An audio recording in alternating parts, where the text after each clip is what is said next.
సమస్యలు కానీ వీటన్నిటి కూడా టేకప్ చేస్తూ ఈ రోజు మీ యొక్క జిల్లాకు రావడం జరిగింది. ఇలా కరీంనగర్ జిల్లా అంటే ఒక సామాజిక ఉద్యమాన్ని, ఒక చారిత్రక ఉద్యమాన్ని, ఒక సాంస్కృతిక ఉద్యమాన్ని నిర్మించినటువంటి జిల్లా ఇలా కరీంనగర్ జిల్లా. ఈ జిల్లాలో పుట్టిన బిడ్డలుగా మన పైన, మన భుజస్కంధాల పైన తెలంగాణ జాగృతిని ఏ విధంగా ముందుకు తీసుకోవాలనే బాధ్యత కూడా మన పైన ఉన్నది. ఇంత ముందుకు ఏ విధంగా ఉన్నానో కానీ ఎస్పెషల్లీ తెలంగాణ జాగృతి విద్యార్థి విభాగానికి వచ్చేసరికి మాత్రం ఒక నూతన జవసత్వాలను సంతరించుకునే విధంగా ఒక గ్రాస్ లెవెల్ ప్రతి గ్రామాన, ప్రతి నియోజకవర్గాన, ప్రతి మండలాన, ప్రతి కళాశాలన కమిటీలు ఉండే విధంగా మీ చర్యలు తీసుకోవడానికి మేమందరూ సిద్ధంగా ఉన్నాం. ఇక్కడ ఎవరైతే యాక్టివ్ ఉన్నటువంటి విద్యార్థి మిత్రులు ఉన్నారో వారు ఈ జిల్లా వాస్తవ్యులైనటువంటి పసుల చరణ్ గారు కూడా రాష్ట్ర కోకన్నర్ గా ఉండడం జరిగింది.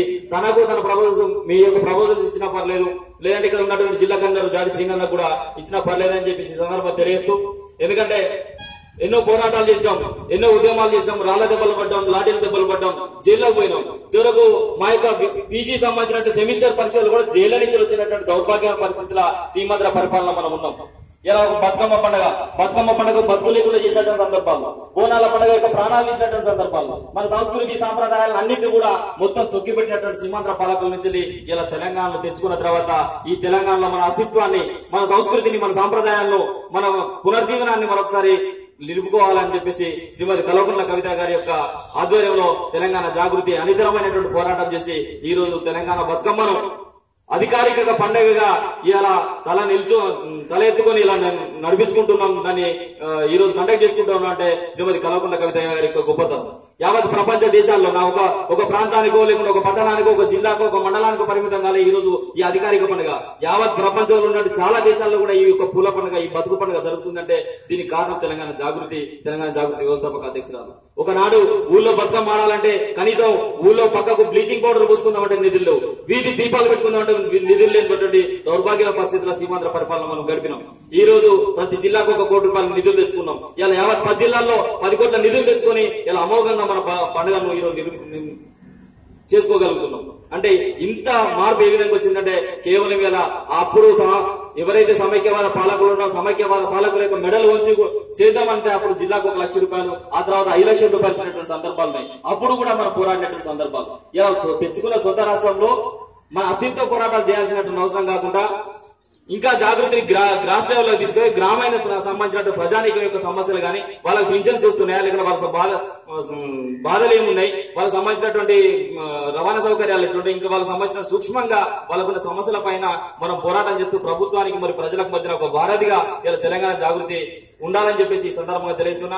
ముఖ్యంగా తెలంగాణ జాగృతి విద్యార్థి విభాగం అనేక రకాలైనటువంటి పోరాటాలు, ఇలా ఒక దానం నాగేంద్రను అడ్డుకున్నాం, ఒక పాలగుర్తులో చంద్రబాబు పైన బూటీ చేసినటువంటి ఘటన కూడా తెలంగాణ జాగృతికి ఉన్నది. ఒక రాయనిగూడెం, ఒక మానుకోట, ఇలా చెప్పుకుంటూ పోతే అన్ని చారిత్రక ఘట్టాలే తెలంగాణ జాగృతి విద్యార్థి సమైక్య సాధించింది.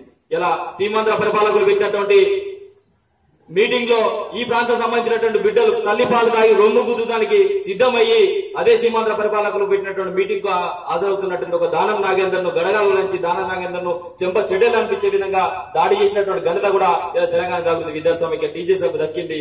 ఆ రోజు కూడా మన అధ్యక్షురాలు కంటికి రెప్పరాగా అక్కడ దాడి చేసినటువంటి ప్రతి టీం కూడా కాపాడుకున్నది. ఇలా కాపాడుకునేటువంటి నాయకత్వం ఉన్నది.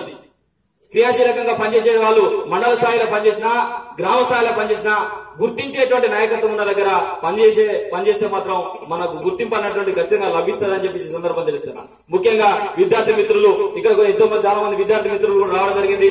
ఈ రోజు అకాడమిక్ స్టార్ట్ కాగానే, జూన్ జూలై అకాడమిక్ స్టార్ట్ కాగానే విద్యారంగమైనటువంటి సమస్యలు మన ముందుకు వస్తుంటాయి.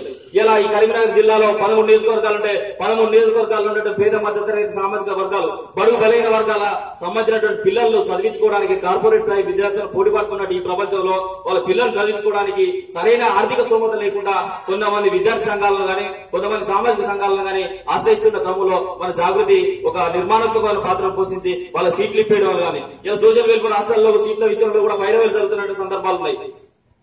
సింపుల్ గా చెప్పాలంటే ఇలా రాష్ట్ర ప్రభుత్వం ప్రతిష్టాత్మకంగా నిర్వహిస్తున్నటువంటి బెస్ట్ అవైలబుల్ స్కీమ్ అని చెప్పేసి ఒక స్కీమ్ ఉన్నది. ఈ బెస్ట్ అవైలబుల్ స్కీమ్ లో ఎస్సీ ఎస్టీ సంబంధించినటువంటి విద్యార్థులకు మంచి కార్పొరేట్ స్థాయి విద్యను అందిస్తూ, పౌష్టికాహారాన్ని అందిస్తూ వాళ్ళకు బ్రహ్మాండమైనటువంటి విద్యను కార్పొరేట్ స్థాయిలో విద్యను అందించాల్సిన అవసరం ఉన్నది. ఆ విద్య కోసం అని చెప్పేసి ఒక్కొక్క పాఠశాల 100 మంది విద్యార్థులు తీసుకున్నప్పటికీ ఆ 100 మంది విద్యార్థులకు సంబంధించినటువంటి మొత్తం ఎక్స్పెండిచర్స్ అంతా కూడా గవర్నమెంట్ పే చేసినప్పటికీ వాళ్ళ నుంచి అక్రమంగా కూడా ఫీజులు వసూలు చేసినటువంటి సందర్భాలు చాలా ఉన్నాయి. కాబట్టి వీటన్నిటిని కూడా మనం బేస్ చేసుకుని పనిచేయాల్సినటువంటి అవసరం ఉన్నది. ఎందుకంటే ఉద్యమాలు ఉన్నప్పుడు రాస్తారోకలు ఇస్తాం, రాళ్ల దెబ్బలు పడ్డాం, అవసరం మీద లాఠీ చార్జీలు అయినాయి, అరెస్ట్ అయినాం. ఇలా మన గవర్నమెంటే ఉన్నది కాబట్టి ఎటువంటి కార్యక్రమం చేసినా ఒక వారధి లాగా పనిచేయాలి, ఒక రిప్రజెంటేషన్ ద్వారా పనిచేయాలి. ఏదైనా ఉంటే మన ద్వారా కాండి మన అధ్యక్షురాల ద్వారా రిప్రజెంట్ చేసి ఆ పనులు చేసుకునే విధంగా ఉండాలి. కానీ ఈ ధర్నాలో రాష్ట్రారోకలు అనేటువంటిది ఈ రోజు మనకు సరైనటువంటి అంశం కాదని చెప్పేసి కూడా ఈ సందర్భంగా తెలుస్తాను. ఎందుకంటే ప్రజలకు మరియు ప్రభుత్వాల మధ్యన ఒక వారధిలాగా పనిచేయాల్సినటువంటి అవసరం మన తెలంగాణ జాగృతికి ఉందని చెప్పేసి ఈ సందర్భంగా తెలియజేస్తూ నాకు ఈ అవకాశం ఇచ్చినటువంటి జిల్లా కమిటీకి కృతజ్ఞతలు తెలియజేస్తూ ముగిస్తున్నాను. జై తెలంగాణ.